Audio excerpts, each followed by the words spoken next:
Wild boars, the silent invasion. Soft wind, a faint growl, then silence. Heat. Pressure. Movement beneath the leaves. What if everything you thought you knew about wild boars was wrong?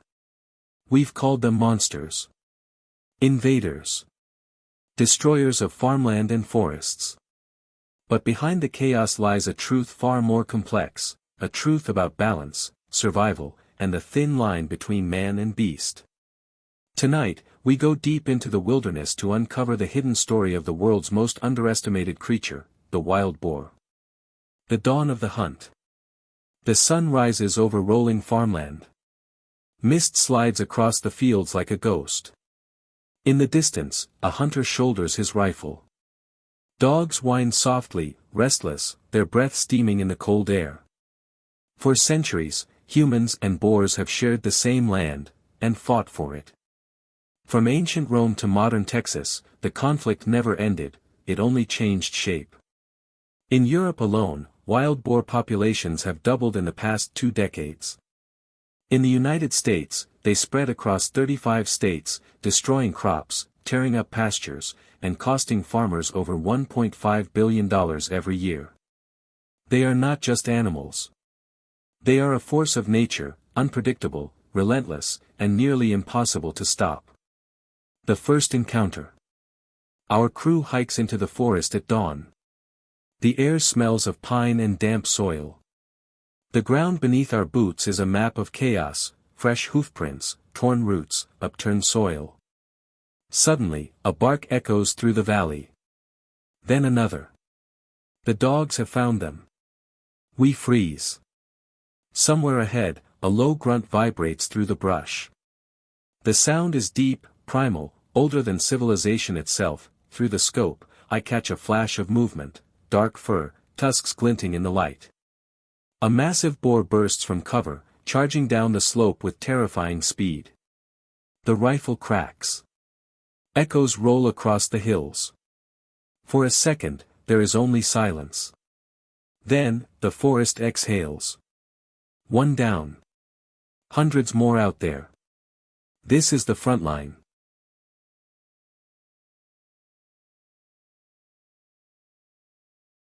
Of a quiet war, a war most people never see. The enemy within. Wild boars are survivors. They thrive in the harshest conditions, from frozen mountains to sun-scorched plains. A single sow can birth 2 litters a year, each with up to 12 piglets. Within months, those piglets can reproduce again. That's how a population of 10 becomes 1,000. Scientists call it ecological explosion. Farmers call it ruin. At night, when the fields fall silent, they emerge.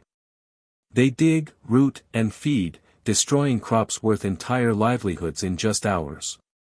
Across Europe, entire villages have woken to find their gardens torn apart, their fences smashed. In Japan, they invade towns, scavenging for food in backstreets. In India, they clash with leopards and tigers. And in America, they've become so widespread that even suburban neighborhoods hear their squeals in the dark. The balance of nature. Yet, not everything about them is destruction. Ecologists admit, reluctantly, that wild boars also nurture the land in unexpected ways. Their rooting stirs the soil, aerating it and spreading seeds. In forests, they create clearings that allow new plants to grow. Predators, wolves, bears, big cats, depend on them as a crucial food source. They tear down, but they also build anew. They destroy, yet life follows in their wake. The question is not whether the boar belongs. The question is whether we can still live alongside it. The hunters. Meet Liam. A third-generation hunter from rural Texas. He wipes the sweat from his brow as the sun climbs high. His father hunted these lands. So did his grandfather. Liam. People think we hunt for sport. But this is survival. If we don't control them, they'll wipe us out, plain and simple. For men like Liam, hunting is both duty and inheritance. Each shot fired is not about trophies, it's about protecting the soil his family lives on. In Germany, hunters play a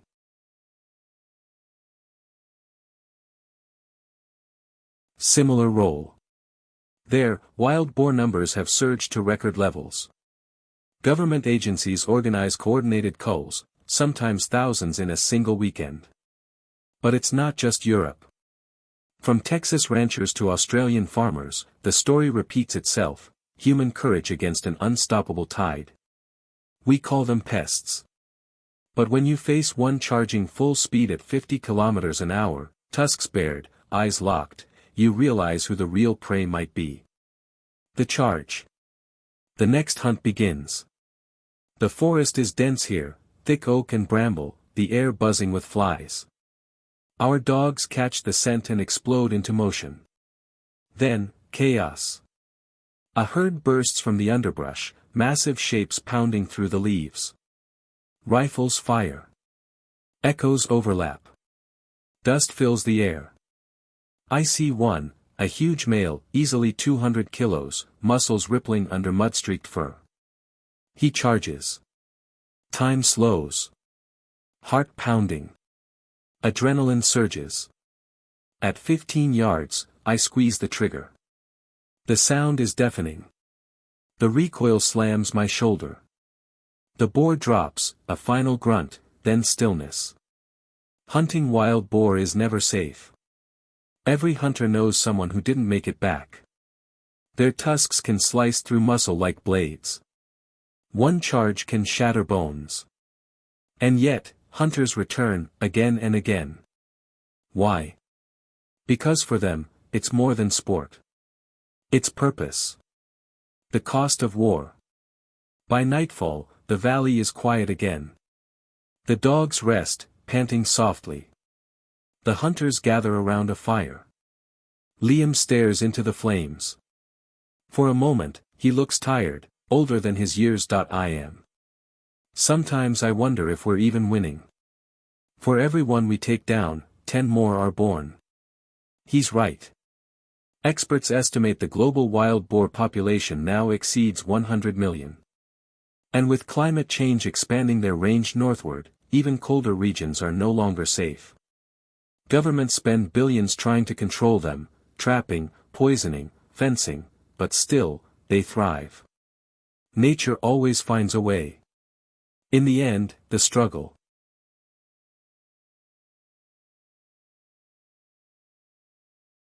between man and boar is not about victory. It's about endurance. The hidden truth. Bold fact. Wild boars possess some of the highest intelligence in the animal kingdom, comparable to dogs and even primates. They can recognize patterns, remember locations, and adapt to traps within days. Their sense of smell is 2,000 times stronger than ours. They can detect food buried a meter underground, or the scent of a hunter carried by the wind. They form complex social groups known as sounders, led by dominant females who coordinate feeding, defense, and care for piglets. We think of them as brutes. But they plan. They learn. They remember. Every failed hunt teaches them something, and makes the next one harder. That's what makes this battle so terrifying. We're not fighting instinct, we're fighting intelligence. The ecological frontline. In the Carpathian Mountains, herds move through pine forests once ruled by bears. In France, they dig up vineyards, exposing roots worth fortunes. In Pakistan's Margalla Hills, they clash with local farmers over maize and wheat. In Australia, they devastate wetlands, turning once vibrant habitats into wastelands. But in every nation, one thing is clear: humans created this crisis. Centuries of land clearing, predator extermination, and agricultural expansion have given wild boars perfect conditions to flourish. We built the fields. We removed the wolves. We left the gates open. Now, nature is collecting its debt. The human heart. Night falls again. The forest is quiet. A young hunter named Elena loads her rifle. She's new, nervous, but determined. Elena. My father was a farmer. We lost everything to the boars. So I hunt. Not because I like it, but because someone has to. Her voice trembles, but her hands don't. The camera pans across her face, a mix of fear, pride, and sorrow. This is the emotional,